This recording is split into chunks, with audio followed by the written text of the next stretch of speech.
hora de la tarde, lo invitamos ya a pasar, le damos un aplauso por favor, bienvenido. Aquí está Jaime, bienvenido. Véanos, muy buenas tardes. ¿Cómo estás? Ahí está Natalia Aparicio. Un gusto.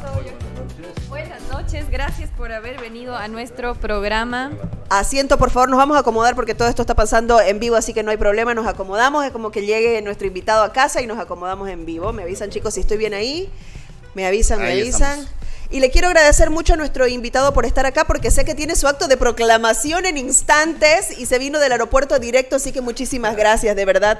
Qué importante cumplir con los compromisos que uno se hace, y está aquí directo del aeropuerto. Llegó, ya está nuestro invitado con nosotros, y la veo a Natalia Aparicio muy concentrada, así que le voy a dejar que ella inicie esta parte del programa. No, es que justo estoy poniendo en mis redes que has venido, porque yo personalmente tengo muchas preguntas para hacerte. Gracias. Pero no, primero quiero agradecerte por haber venido acá y quisiera que empieces contándonos o cuál es tu perspectiva, porque veo que tu discurso está basado en la libertad, tu discurso político. Entonces quiero preguntarte, ¿qué es la libertad? La libertad es la posibilidad que debes tener como ser humano, además, más allá de hecho que es un derecho de nacimiento, todos nacemos con ese derecho, es un derecho que no te lo tiene que dar ningún gobierno, ningún estado. El derecho a poder definir el proyecto de vida que tú quieras tener es el mismo tiempo. Creo que no se te escucha muy bien. A ver, aló. Ahora sí. Creo que, no sé, tal vez está un poco más arribita, hola, tal vez puede. Hola. ¿Y si lo colocamos un poquito así? Ahí, Pablito. ¿Así? Y ahí. Es que está al revés, espérame, ahora entendí. ¡Eso! Sí. Se me escucha al revés, no, está bien. ¿Sí está bien? No, está bien. Ahora sí. Okay. Ya se nos va el tiempo preciado. Por favor. Ahora sí. Ahora sí, ¿me escuchas? Sí, no, te decía, primero, hay ciertos derechos inalienables, naturales, que tenemos como seres humanos. El derecho justamente a la libertad, el derecho a la vida, el derecho a la propiedad privada y el derecho a la búsqueda de la felicidad. Esas son las bases sobre las cuales todos estos principios liberales se basan. Y cuando hablamos de una definición más precisa de lo que es el liberalismo, lo que es la libertad, es justamente, como se dice, este respeto irrestricto del proyecto de vida de las personas, ¿no es cierto? El poder tú hacer tu propio proyecto de vida, donde el individuo es lo más importante y no el Estado, donde tú puedas tener lo que haces todos los días sin que nadie te lo impida, ¿no es cierto? Que es el levantarte. Mira, la libertad está todos los días. El momento que tú te levantas, escoges qué ropa ponerte, qué libro has leído la noche anterior, el ir a un supermercado y escoger libremente entre varios productos, el pensar en yo quiero hacer un emprendimiento, quiero estudiar de cierta manera y quiero poder hacer todos esos mis sueños realidad, sin opresión, sin coacción, y al mismo tiempo la libertad viene acompañado, como te digo, con este respeto importante a la propiedad privada, porque donde hay propiedad privada hay libertad, no puede haber libertad sin propiedad privada. Los esclavos, por ejemplo. No puede haber libertad sin propiedad privada. Así es. Y eso tiene una explicación muy profunda en el sentido de que... ¿Y las personas que no tienen propiedad privada? No son libres. No son libres. No son libres, claro. Si ustedes rentan, entonces no son libres. Si tú estás rentando, tienes plata para rentar. Claro. Eso es propiedad privada. Claro. Entonces, pero fíjate la profundidad que hay en esto. No es necesario profundizar. Es bien importante porque, a ver, yo siempre hago este comentario, ¿no? Lo que pasa es que cuando hay propiedad privada, tú te puedes defender. O sea, la propiedad privada viene con un elemento de defensa importante. Por ejemplo, los cubanos, a los venezolanos de alguna manera, ¿por qué no se pueden defender? Porque se les confisca la propiedad privada. Tú para defenderte necesitas propiedad privada. Estos micrófonos los tienes que tener, son de alguien. Entonces, ahora, la propiedad privada, si esto fuese del gobierno, fuese del Estado, no podríamos hablar aquí, ¿entiendes? Estoy seguro que no. Pero te hago un ejemplo. Había en una definición de la antigua Roma, se definía esclavo como aquel que es propietario de nada. O sea, ese era el esclavo, y la verdad no tenía nada, ese era el esclavo. Pero había un esclavo que sí se le permitía tener propiedad excepcionalmente de una espada, se llamaba el peculio. Por eso la palabra peculium o peculio es propiedad, ¿no es cierto? Entonces, este esclavo que tenía esa arma, su única propiedad privada, se llamaba gladiador. Entonces, el gladiador era el único esclavo que tenía autorización de tener propiedad privada. ¿Para qué?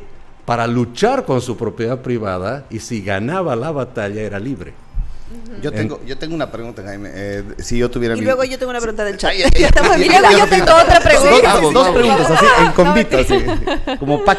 Pueden ejercer su libertad de preguntar. Porra, muchas gracias. Voy a ejercer mi libertad. Si yo tuviera así como, digamos, un libertómetro y tuviera que preguntarte tus posiciones sobre dos temas súper polémicos sobre libertad, ¿qué opinas acerca de la libertad de decisión, llamémoslo de la decisión de abortar o no abortar de las mujeres, y de las diversidades, como de los homosexuales o diversidad gay, LGBT, de que se casen? Bien. Para ti... No, excelentes temas. Primero, mira, se me viene a la cabeza una definición de libertad de Deirdre McCloskey. ¿Es libertad positiva o negativa? Mira, yo te voy a decir cómo es y vas a ver. Ella dice, la libertad es la libertad de mover tus manos como te dé la gana hasta la altura de la nariz del prójimo. O sea, en otras palabras, te estás reprovocando. Haz todo en libertad, ¿no es cierto? Como tú quieras, pero el límite es la libertad de la persona frente a ti. Más o menos como, ¿no?, los derechos, donde terminan mis derechos comienzan claro, el otro. Ahora, ojo que ese tipo de los derechos, tus derechos terminan donde empieza el derecho de los demás, etcétera, etcétera. Estos vienen desde justamente todos los conceptos y los estudios filosóficos de la libertad, desde John Stuart Mill, que te hablaba exactamente de lo mismo, y otros personajes importantes en la historia de la libertad y en los estudios de la libertad, que la libertad tiene sus límites, y hay momentos que tú tienes que ceder parte de tu libertad a cambio de ciertas cosas, como la seguridad del Estado, por ejemplo. Nosotros tenemos que darle al gobierno parte de nuestra libertad para que nos controle, digamos. ¿Qué opinas de ese pacto social? Pero las preguntas... La primera ya como me la has respondido. Sí, entonces, en la primera... ¿Qué pasa? Es que... y lo voy a hacer, si quieres, de una manera más particular. Yo creo en la vida desde la concepción hasta la muerte natural. Yeah. Entonces, un ser humano, ¿no es cierto? Por más que esté, para ponerlo de manera más gráfica, dentro de una mujer, es un ser humano que tiene también el derecho a esa libertad y a ese derecho natural a la vida, ¿no? Entonces, otra persona, en este caso la madre, no debe, ¿no es cierto?, interrumpir esa vida, porque estaría yendo más allá del límite de la nariz, ¿no es cierto?, que la libertad le ha dicho. Con gancho. Ok, y la segunda, sobre las libertades de diversidad. Bueno, evidentemente todas las personas tienen todas las libertades dentro del marco, a través de moverse en su ámbito, pero no tienen por qué imponer esa cosa a otras personas que no están de acuerdo con eso, ¿no es cierto? Entonces funciona de esa manera, y esa es la manera como lo vemos. Permiso para hacer las preguntas, por favor. Sí, la primera del chat, porque la gente está escribiendo muchísimo. Dice, señor Dunn, ¿cree usted que tiene chances de ganar las elecciones presidenciales? Y lo más importante, ¿cree que va a poder tener gobernabilidad? Primero, creo firmemente que voy a llegar a la presidencia. No tengo dudas sobre eso. Y segundo, también creo que voy a tener gobernabilidad. Ahora, hay una concepción hoy en día de que para tener gobernabilidad tienes que ganar con 2/3 mínimamente, si no, no hay gobernabilidad. No necesariamente. Puedes usar el diálogo, tienes que usar obviamente la persuasión de manera positiva, y tienes que gobernar para todos para lograr gobernabilidad. Uno de los problemas que tenemos en Bolivia es que los últimos 20 años el movimiento al socialismo no gobierna para todos, gobierna para 32 grupos sociales, ¿no es cierto?, que hacen el movimiento al socialismo, creo que son 32, alrededor de 32, y gobiernan solo para ellos. La COB, ¿no es cierto?, cogobierna también con el gobierno. Entonces, por ejemplo, los empresarios privados no estamos en lo que el alcance de la gobernabilidad. Entonces, eso hace que se generen, obviamente, elementos de conflicto y tensión continua en el manejo del Estado, porque estás con un grupo y no estás con el resto. Y lamentablemente en Bolivia sí se han manejado muchos gobiernos hasta antes del movimiento al socialismo. Entonces eso ha generado que haya ciertos grupos que para poder tener acceso, ¿no es cierto?, a cogobernar o a poder tener ciertos de sus objetivos que se puedan cumplir, empiezan a volverse prebendales con el gobierno. Entonces un gobierno que haga consenso de verdad va a tener la posibilidad de poder gobernar tranquilo, por eso con consenso. Y con esto termino. Si vemos la historia de Bolivia, las crisis más importantes que hemos tenido, crisis económicas, crisis de gobernabilidad, crisis políticas, siempre han terminado con un consenso y un pacto bien importante, más allá de lo que podrá haber significado políticamente, pero sí ha habido acuerdos, ¿no? El pacto patriótico, cruzar ríos de sangre. Sí, ese fue uno de los más polémicos. Todos esos temas son polémicos, pero han sido y siguen siendo históricamente evidencia de que es posible el consenso en este país. Sí, claro que es posible y tiene que ser posible el consenso. Así es. Ahora, bueno, no me voy a meter a este tema del aborto porque es realmente un debate. No hay un acuerdo ni un consenso ni filosófico, ni moral, ni biológico, ni en la medicina sobre el inicio de la conciencia humana como tal, ¿no?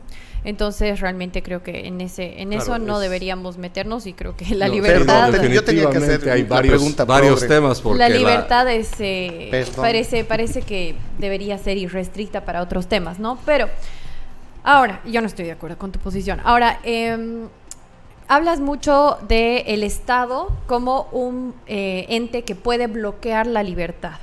Así es. Y estabas hablando de consenso.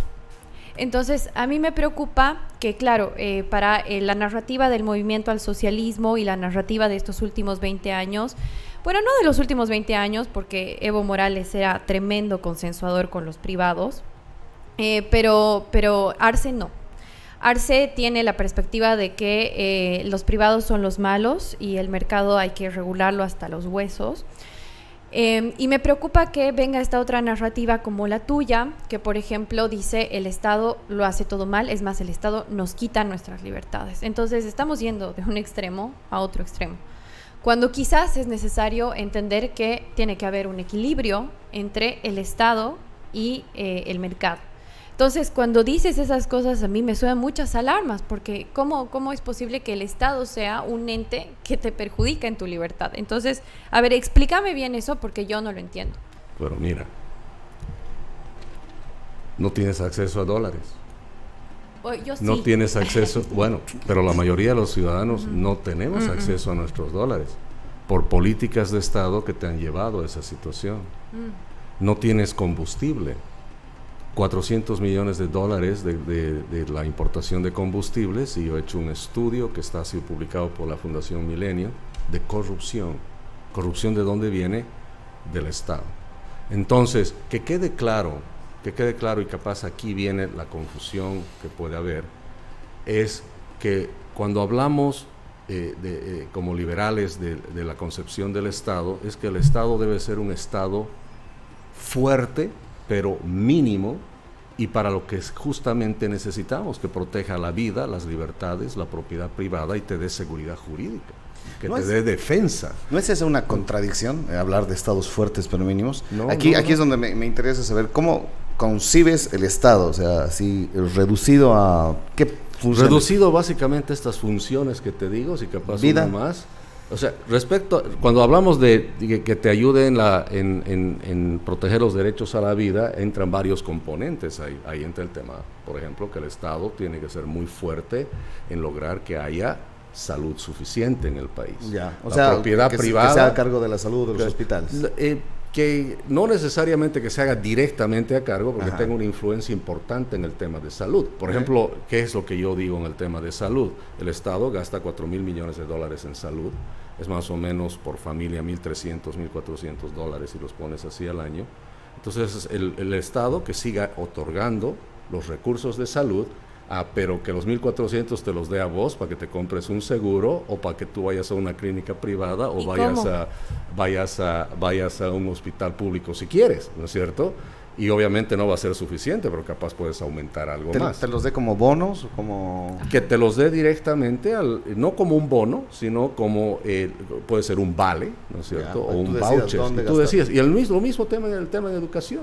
A cada estudiante le tocaría entre 1.300, 1.400 dólares al año, o a cada familia, por cada hijo que en edad escolar.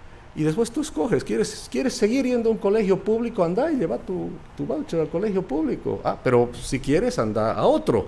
Es decir, el Estado, por ejemplo, cuando dice que él va a manejar los recursos y él va a poner el hospital público y él va a poner el colegio público, a los que no tienen los recursos, los obliga a ir a esos colegios. ¿Entiendes? Uh-huh. Y seamos claros. Bolivia, por ejemplo, en tema de escolaridad, asistencia, tiene un grado de escolaridad de asistencia muy importante, porcentualmente, uno de los más altos, pero los resultados son pésimos, menos del 1% sabe cómo entiende apenas la lectura, pero en los colegios privados mejora, no mucho, pero mejora, ¿no? Entonces, por ejemplo, en matemáticas, la última medición, sale colegio público, sale como 18%, ¿no? De nota, que es un aplazo total, y el privado es 27%. Tampoco es lo mejor, pero es mucho mejor que el público. Entonces, no veas contradicción de decir que el Estado, por ser pequeño, no va a ser fuerte, más bien todo lo contrario, porque hoy en día tienes un Estado que es inmenso, un Estado que consume más del 85% del Producto Interno Bruto en su presupuesto, así de monstruoso eso es más o menos casi 2.5, 3 veces que el promedio en el mundo, ¿no? De los países del mundo. Es un Estado que gasta 20 millones de dólares al día en sueldos y salarios, 600,000 empleados públicos. ¿De qué años son esos datos? Estos son los de ahora. Y tú tienes hoy, por ejemplo, empresas públicas. Tú tienes un CEDEM, que es la incubadora, llamémosla, de empresas públicas, que cuesta 500 millones de dólares al año mantenerla. Y el presupuesto de financiamiento que les damos a las empresas públicas son más de 1.300 millones de dólares a las empresas públicas todos los años. Y ese financiamiento es a las empresas que necesitan financiamiento. ¿Y por qué necesitan financiamiento? Porque no son rentables, pero están llenos de gente, ¿no es cierto? Entonces, eso es un Estado gigantesco. Ahora, yo te lo pongo de la siguiente manera, hermano. Mira, el Estado boliviano hoy día es monstruoso, pero es gigante. Es un, ¿no? Leviatán, lo consideras súper grande. Casi como el Leviatán de Hobbes, ¿no es cierto? Pero fíjate, el hecho que es inmenso no significa que sea fuerte. No es fuerte. Es tremendamente débil. Ni siquiera puede hacer ejercer la ley, el imperio de la ley en el Chapare. Pero es que ¿sabes qué pasa, Jaime? Que yo no sé de dónde sale, digamos, esta idea de que el Estado es enorme o es gigante. Porque de hecho en los datos del 2022, el mapa judicial del Consejo de la Magistratura ha registrado que hay 892 juzgados en el país. Eso quiere decir que simplemente hay un 49% de cobertura territorial en servicios judiciales. Imagínate el estado de la justicia. Entonces, si tú achicas el Estado o reduces eso, imagínate en qué quedaría la justicia. Ahora, estás hablando de dar bonos también. Eso, anótatelo para que luego me lo respondas. Ahora, estás hablando, digamos, de bonos directos de salud y educación. ¿No crees que esto es muy irresponsable? Dar dinero a tutores para que los metan a sus hijos buscando el bien mayor de que los puedan poner en un buen colegio y puedan estudiar, pero obviamente hay gente que necesitará eso para comer. ¿No crees que va a empeorar la situación de la educación? Bien, ¿No crees que la salud también se va a ver desmejorada? Vamos por tu primera pregunta. Yo tengo dos en espera, por favor. Sí, tú dices que hay, entiendo, la presencia de la institucionalidad de la justicia está muy limitada. 49%. Sí, por eso es un Estado débil, pues. Tú me estás dando toda la razón. Pero no, porque me es estás totalmente diciendo débil, que no es tiene un estado alcance. monstruoso, has dicho enorme. No, pero imagínate, solo tiene 49% de cobertura territorial. Está bien, pero tú estás viendo una partecita de la ineficiencia que es. No, en vez de tener, es una eficiencia. En vez de tener más, porque yo te he dicho que uno de los principios principales es la justicia, en vez de tener más juzgados, más presencia de la justicia y la institucionalidad de la justicia en el país, no lo tiene, ¿sabes por qué? Porque están en otros lados los empleados haciendo cosas que no deberían hacer. ¿Sabes qué están haciendo? Convirtiendo la papa en papa frita, sí, llamándola industrialización. Entonces, tú estás mostrándome más bien la debilidad y la ineficiencia del Estado. De un Estado pequeño. No. 49% de cobertura territorial es un Estado que no es un Estado débil y pequeño en justicia. Eso es lo que está pasando. Tú dices que es muy grande en lugares ineficientes. Es grande e ineficiente. Tienes 600,000 empleados públicos, ¿no es cierto? Tienes más de 70 y algo empresas públicas y vas a tener 154 más adicionales, aún con un presupuesto y una inversión de unos 1.700 millones de dólares y 400 millones de dólares más en sueldos y salarios. Por eso, ves solamente el presupuesto. Fíjate, tú puedes buscar ahí también el presupuesto general del Estado, el gasto del gobierno respecto al Producto Interno Bruto, cuánto es, y vas a ver que es el doble del promedio que hay en el mundo. Tengo una curiosidad bastante grande. Necesito preguntarle 2 preguntas en una. La primera, cuando se empieza a escuchar acerca de Jaime Dunn como candidato o precandidato a la presidencia, se habla del Partido Demócrata Cristiano. Luego, mi pregunta es ¿cómo termina ahora en el NGP y con Uriona? Y si, esta es la segunda pregunta, si alguna vez estuvo cerca de ADN. He estado conversando primero con ADN, llegamos a conversaciones muy importantes. Sí hubo una decisión de ADN de invitarme a ser el precandidato oficial, para mí un honor. MNR también, que teníamos conversaciones, hicieron lo mismo, me invitaron a ser el precandidato, pero que quede claro que mi intención no era ser el candidato de uno o el otro. Buscando la unidad, yo lo que pedí es que sea una alianza de ambos. O sea, yo sería el candidato de una alianza, no de ambos. Eso capaz no se ha llegado a entender muy bien. Y justamente lo que no se pudo hacer es concretar esa alianza. Una alianza entre ADN y MNR, creo que no se logró concretar eso por X o Z factor, ¿no es cierto? Y entonces ahí es cuando vimos la necesidad de poder ver otra alternativa que sea también principalmente congruente con muchas de nuestras ideas, y ahí aparece el Partido Demócrata Cristiano. La verdad es que hemos tenido ofertas de muchas siglas, yo te puedo decir en eso, y además siempre nos han buscado, no es que las hemos ido a buscar. Entonces PDC nos hace una invitación, por supuesto participamos de su proceso, un Congreso Nacional de Dirigentes, y eso va a lo que se llama una conferencia nacional, que es una asamblea, y básicamente con cerca del 70% del apoyo deciden que apoyarían mi candidatura. También un honor para mí, yo les acepto, pero hay un problema que tienen todos los partidos políticos, los hemos visto en todos en realidad, que hay una desinstitucionalización muy fuerte en los partidos políticos, y realmente el MAS ha sido muy exitoso en destruir los partidos en realidad políticos. Esas estructuras de antes no existen, y les ha puesto tantas normas y reglamentos que están todo el día correteando para atender alguna cosa, y empiezan a haber controversias entre ellos. Y sí, el Partido Demócrata Cristiano, no es un secreto que tiene muchos conflictos internos de diferentes alas, diferentes facciones. Evidentemente la mayoría que nos ha apoyado a nosotros, hemos visto legalmente en nuestra debida diligencia, han cumplido con todo, está todo en orden, pero eso no evita que hayan contradicciones de otro lado, y estando tan cerca al 18 hay que entregar lista de candidatos, hay que hacer un montón de procedimientos y hay que cumplir con la norma, no podemos seguir con esa controversia. Entonces al PDC simplemente se le ha dicho, mira, es un tema de tiempo, es un tema donde no podemos seguir esperando ciertas resoluciones. Entonces no es que hemos roto con ellos ni nada, simplemente hemos visto estratégicamente, es bien importante seguir con nueva generación patriótica, un nuevo partido político, todo impecable, no tienes ninguno de los problemas que tienen los partidos antiguos. ¿Tiene estructura? Sí, tiene una estructura, es más, tiene una estructura más grande que los partidos tradicionales. ¿Y ahora, ¿no? con nueva generación patriótica está listo para entregar su propuesta el día de mañana? Entonces sí, estamos listos, es más, hoy vamos a hablar de la propuesta que tenemos.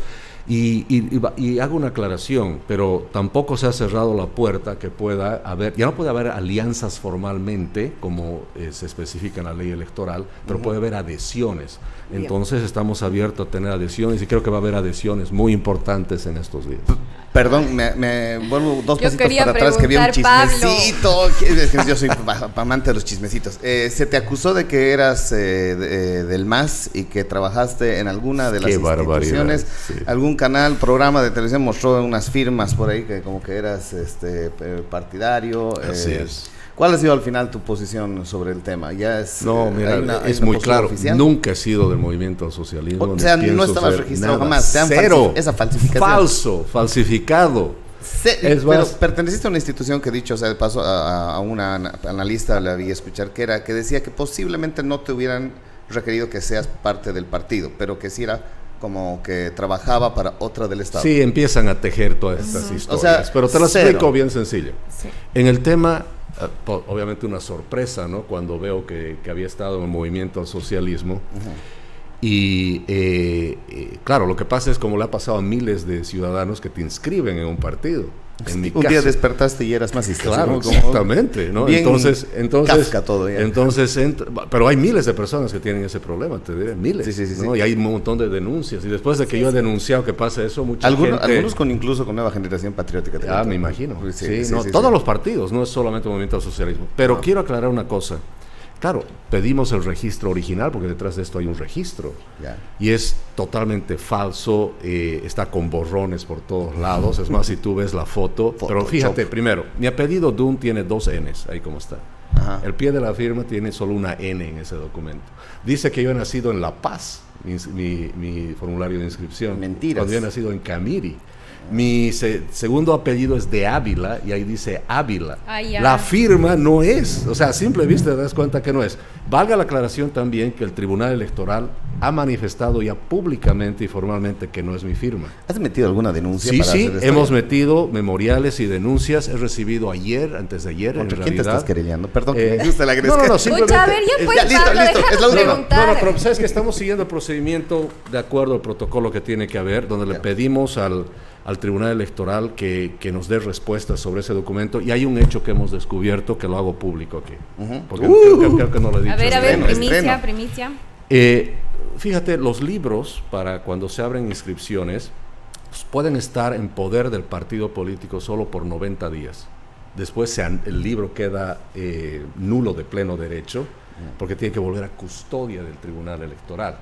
Entonces ya hemos encontrado el libro donde está mi supuesta firma, y es un libro con sello notariado que empieza a correr los 90 días desde marzo del 2018, y en junio en realidad ya ese libro debería haberse dado de baja. Claro, pero mi inscripción es de octubre del 2018. Entonces hay un misterio de cómo cómo ese libro estaba disponible. Estaba disponible en ese plazo, pero es peor, hermano. No, el Tribunal Electoral hace 2 días nos responde y dice que aún no lo tiene el libro. O sea, estamos en 2025. Ya, sí. Entonces, ¿qué te puedo decir? Sí, no, yo creo que dentro de eso hay mucho juego político por detrás, con ganas de desprestigiar y etcétera. Ahora, yo estoy de acuerdo contigo en toda tu lectura sobre la desinstitucionalización del movimiento, que el movimiento al socialismo ha llevado a cabo en nuestro país, lo cual me apena muchísimo, y también como esta erosión profunda en el sistema de partidos. Pero creo que es necesario tener una perspectiva histórica de estos temas, porque hay algo que les pasa muchísimo a los candidatos que no son de este bloque, que tienden a poner toda la culpa y de todos los problemas al movimiento al socialismo. Y creo que ese es un error, porque tenemos que ver que muchos de nuestros problemas son estructurales, son culturales, que los venimos arrastrando hace mucho tiempo. Por ejemplo, el sistema de partidos, ha habido, tú sabes, una época de los taxipartidos, ha tenido que llevarse a cabo la democracia pactada, toda la erosión de sistemas de partidos que pareciera que la estamos arrastrando y que quizás sí ha llegado a un punto de profundización en el movimiento al socialismo porque se ha llevado a cabo con ciertos candados legales, como nos estabas explicando hace un momento. Entonces creo que sí es necesario salir de esta narrativa de estos 20 años, desde estos 20 años ha empezado el mal, ¿no? Y salir un poco de eso porque es necesario hablar de que nuestros problemas son históricos y estructurales en el país, ¿no? Entonces, luego estábamos hablando sobre el tema de achicar el Estado. Estaba buscando y los datos del 2020 no están muy actualizados, pero más o menos según estos datos, el 13% va a pagos de salarios de funcionarios públicos, 37% a salud, educación, 11% policía y fuerzas armadas, municipalidades 9%, universidades 8%. Entonces, ¿en qué margen tú piensas hacer esta disminución, digamos, del gasto fiscal? También tomando en cuenta esto otro que te decía, ¿no? Que realmente el Estado, al menos en la justicia, es pequeñísimo, no hay casi presencia. Si vamos a agrandar el aparato de justicia, significa también un despliegue de recursos económicos. Entonces, ¿cómo es ese discurso con datos? Sí, mira, pero primero quiero hacerte notar algo. Tú has mencionado como el pacto de la democracia como algo negativo. ¿La democracia por Dios, pactada? La democracia. No como algo por negativo. Por Dios, cómo extrañamos esos días donde podían varios partidos políticos sentarse en una mesa, dialogar y llegar a algo. Hoy en día es solo el MAS que decide esto se hace así y punto, ¿no? Hoy en día no hay una democracia que se pacte de alguna manera. Tienes una asamblea plurinacional que no funciona, tienes un tribunal constitucional con un hombre apellido Espada, que te ha metido una espada a todos por atrás, y un Hurtado que nos ha hurtado la justicia. Yo soy de los chistes, me está queriendo robar mi espacio, así no vamos a ir a ningún gobierno. Pero entonces, teóricamente, ¿cómo extrañamos más bien todo eso? No era perfecto el sistema, pero era mucho mejor de lo que tenemos ahora. Había algo de democracia. Hoy en día no tienes absolutamente nada. Por el otro lado, si tú estás leyendo unos porcentajes ahí, pero ponlo en perspectiva.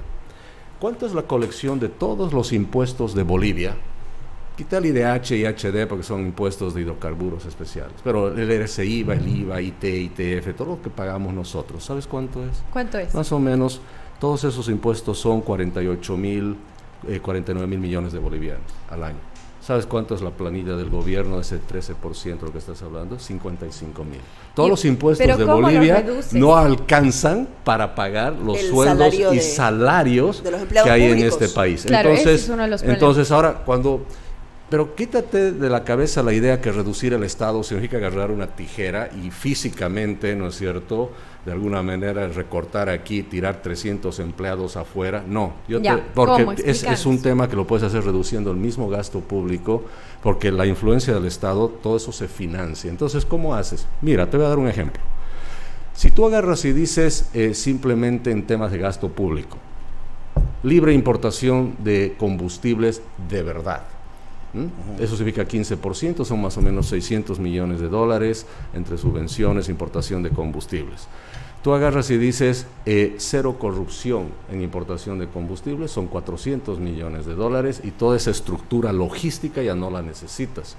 Por el otro lado, si tú agarras y dices cero empresas públicas, ese SEDEM lo cierras, son 500 millones de dólares que te ahorras. Si tú dices las empresas públicas supuestamente son rentables, bueno, ahora las voy a independizar, que sean rentables de verdad, que funcionen de verdad, y si funcionan de verdad van a funcionar, y si realmente no son rentables van a morir. Entonces las empresas públicas, tú les quitas esos 1.300, 1.500 millones de dólares de financiamiento que se les da hoy en día y veamos cuál sobrevive. Y lo más probable es que se mueran solas un montón, porque simplemente no las necesitamos. Y si por el otro lado tú dejas de poner estas 150 empresas públicas que se van a poner supuestamente en los presupuestos que tienes ahora, te vas a ahorrar otros 1.700 millones de dólares y por el otro lado 400 millones en nuevos sueldos y salarios. Mira, perdí la cuenta, pero son más de 5.000 millones de dólares que ya me he ahorrado reduciendo al Estado y no has despedido a nadie. Jaime, muchas de tus decisiones que quieres tomar no requieren que abras la Constitución. Totalmente necesito que haya entonces tu primer acto es un referéndum. Ya. El primer acto, yo te diría sí, entre los primeros, no necesariamente, puedes hacer una reforma obviamente usando la misma Constitución y los preceptos de la Constitución tienen ciertos caminos para sus reformas también. Es necesario. ¿Por qué? Porque todo lo que tú tienes hoy en día, toda la economía en crisis, la falta de dólares, el exceso de gasto público, los exportadores que no pueden exportar, ahora los exportadores de soya le han dicho exportar soya cuando ya no es necesario, ya no hay ni siquiera soya para exportar, todas esas cosas están constitucionalizadas. Perdón, hablemos de chat, porque aquí... Sí, por favor, yo quiero preguntar, espérame un segundo, que varias veces preguntaron qué va a hacer con la gestora si llega a la presidencia. Está preguntando bastante sobre la gestora. Sí, y me encanta esa pregunta. Primero, seamos claros. Todo aporte que va a la gestora es privado, es de origen privado y debe permanecer privado. No es plata del gobierno, es plata de quienes aportamos a la gestora. Primer tema. Segundo, la gestora tiene que ser una entidad que tiene que tener mayor rentabilidad, pero nunca va a tener mayor rentabilidad si está obligada a comprarles más o menos, digamos, de los 180 o 200 millones de dólares que recibe todos los meses, ¿no? 170 si se van, o 150 a comprar bonos del gobierno, ¿no? O abrir DPFs en los bancos, que tú puedes hacer lo mismo, digamos, ¿no? Cualquiera de nosotros puede hacer eso, su rentabilidad nunca va a mejorar. La gestora tiene que tiene que hacer dos cosas. Primero, tener abiertas las puertas para invertir en el extranjero la cantidad que vea conveniente. ¿Te imaginas si nuestros aportes hubieran comprado acciones de Apple, Microsoft hace 15 años, si hubieran invertido en criptos también?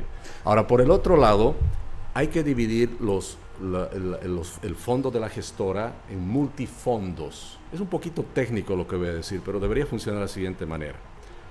Deberías tener, por decirte, 5 fondos, los más jóvenes en un primer fondo y los de mayor edad en otro fondo.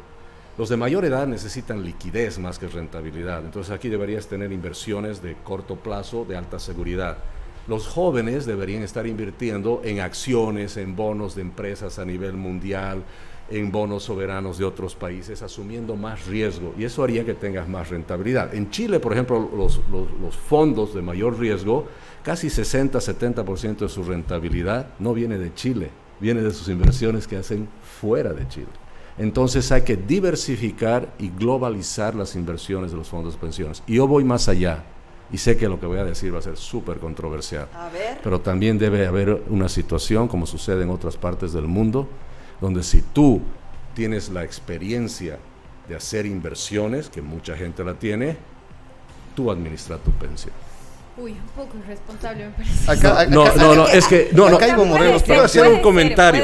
Puede ser. Natalia, yo estoy percibiendo. O la Aparicio, mejor la Aparicio. Yo estoy percibiendo que Natalia desconfía. No, yo soy muy crítica con todos. Porque varias veces has dicho. No te preocupes, no eres tú. No, yo sé. Pero Natalia desconfía en la responsabilidad y la decisión que podemos tomar los individuos cada uno. Ese es el paternalismo estatista que dice, yo no le puedo dar dinero a la gente porque la gente no va a saber qué hacer con eso. Ese es el gran problema del Estado boliviano. Es muy paternalista y cree que los ciudadanos... tiene que ver con la educación también. Pero obviamente por eso te digo... Estás hablando que hay una mala educación. Sí, no, está bien, pero la gente podrá no tener educación, pero cuando tiene plata sabe tomar decisiones, a pesar... o sea, si eres pobre no sabes tomar decisiones. No, claro que sabes. Si tienes platita, tomas decisiones. No estoy diciendo, me estás poniendo palabras en las bocas. Es más, la gente que está en la pobreza, si tiene algo de recursos, sabe cómo optimizar, por más que viva en la ignorancia y la pobreza absoluta, saben cómo tomar. O sea, evidentemente, mientras más educación tengas, tienes mayores posibilidades. Pero también en los países donde la gente administra sus pensiones, tienes asesores de inversión, tienes toda una industria de apoyo para que tomes la mejor decisión. Pero en el fondo, no subestimemos a los bolivianos. No nos subestimemos, sabemos qué hacer. Es más, creo que el creer que el Estado sabe cómo debes cada uno de los bolivianos usar sus recursos, porque al final hace eso. Tú no puedes invertir, no puedes comprar, tú no puedes exportar, el precio debe ser esto. Es porque el Estado paternalista justamente pone las reglas y le dice a la gente qué hacer. Y no solo subestima a las personas, a los ciudadanos, sino que encima es un Estado totalmente arrogante, que él cree que sí sabe qué es lo que la gente debe hacer. Sí, en ese sentido, perdón, aquí. Pablo. Ay, Dios mío, nos vamos a quedar con un montón de preguntas. No, ya voy a preguntar. Es Ya, lo último. Ya, última tú y una última yo. Sí, yo también tengo esa misma lectura. El Estado no debe ser paternalista. Ahora, solamente quiero hacerte una pregunta de sí y no, y luego hacerte una pregunta sobre esa respuesta. ¿Tú crees en la separación de poderes? Totalmente Sí, ya. y absolutamente. Ya, perfecto. Ahora, todos los políticos hacen promesas, ¿no? Samuel dice 100 días, Rodrigo Paz ha dicho un mes, creo que ha dicho, pero tú dices que en una hora vas a empezar a hacer reformas, digamos, en el Estado vas a empezar a tomar decisiones. En varias entrevistas he visto que estabas diciendo que va a durar una hora tu discurso presidencial y durante esa hora vas a estar dando... vas a pedir que se aprendan a todas las personas que tengan su sentencia. Eso es lo que estabas diciendo en varios medios. Pero si crees en la división de poderes, ¿por qué el Ejecutivo tendría que tomar decisiones o pedir que se ejecute algo al órgano judicial? Sí, entonces a mí me preocupa eso, ¿no? Hay que dividir los poderes. No, estás simplificando mucho lo que estoy diciendo. Lo que yo digo es, en Bolivia ya hay órdenes de aprehensión, órdenes de arresto, hay órdenes de todo, pero este sistema los oculta.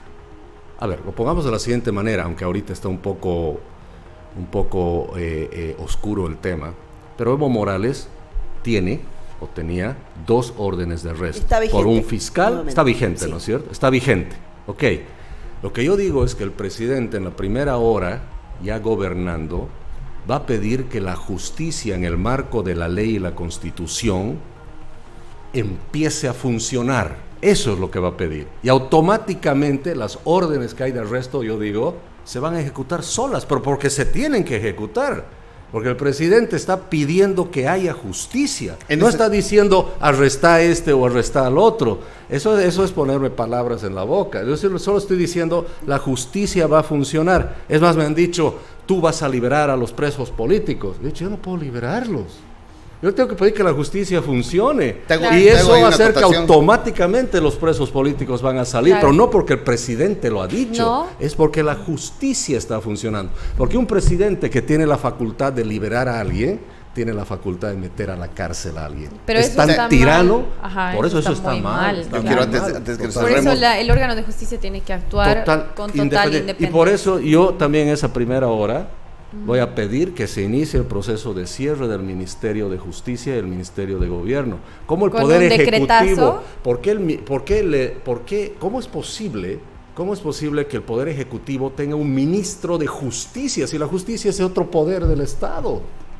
Sí, eso por ahí empiezas. Pero y el Ministerio de Gobierno no se puede hacer rápido. ¿Y por qué no?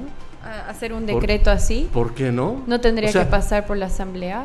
No, un decreto lo hace el presidente con su gabinete. Pero ese tipo de decisiones no debería pasar por la Asamblea. No, esas son decisiones que puedes tomar desde el Poder Ejecutivo. Es más, ¿sabes cómo? Es más, si hay algo que tiene que ir por la Asamblea, es más, no nombro un ministro de Justicia. Y es igual que haber cerrado al ministro de Justicia. ¿Te entiendes? Me voy con tienes que usar la ley, no puedes hacer las cosas fuera de la ley, no puedes hacer cosas fuera de la ley. Pablo. Yo retomo algo que decía Ivo Morelos y que me llama mucho la atención. Por ejemplo, habla en la misma retórica de Milei se hablaba de la motosierra a los ministerios, ¿no? Acá están preguntando qué de ministerios en tu retórica dinamitarías. Es más, ya dijo gobierno y justicia. Gobierno y justicia. Gobierno y justicia. Yo iba a proponer hasta el eslogan Doom o Boom.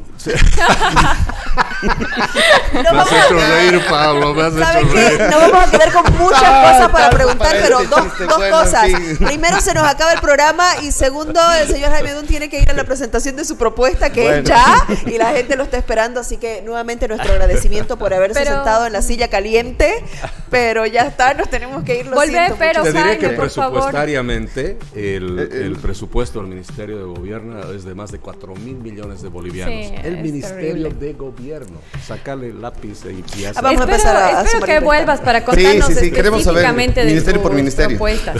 ¿Tú? Comprométete a volver, por favor, Jaime, Por frente favor. a todo. Po. Y Va a ser patenten un el Doom o Boom Tú no. de Pablo Osorio. Gracias por estar aquí Gracias. con nosotros. Gracias a Gracias. ustedes. Gracias. Un honor. Pop, desde todos los ángulos.